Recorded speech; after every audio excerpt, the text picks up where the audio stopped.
Hej, velkommen til VAKURLEIKI.FO. I dag så får jeg gjøre gave til mammuna eller kona som gonger bindiklubb. Og hese påsaner du kjøpte fra søstrene Grene, Sera Boljer. Jeg bryr ved å tekne av i blyante, og så gjør tekne av i pennen som er dekofabrik. Tilbrøsene bruker tuber som å ha så gelé, til fra 2 ganger 3. Jeg spør til å bruke permanent penner og tekne av i begge luttler og stører.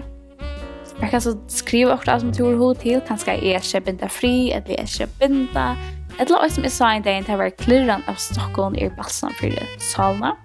Så jeg kan så fytle på sammen ved alle møvlinger, tegv, mascara, knappen, koppen, leberstift, Stockholm og alle møvlinger.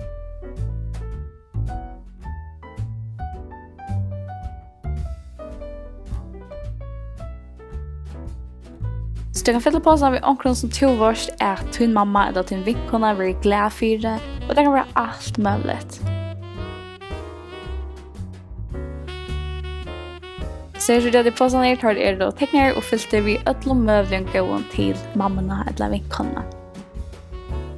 Halde i avfyllde vi inn til jolar til kvann, der klokken 6 åpner vi en nødja lúka av VAKURLEIKI.FO, hjemme sine www.VAKURLEIKI.FO.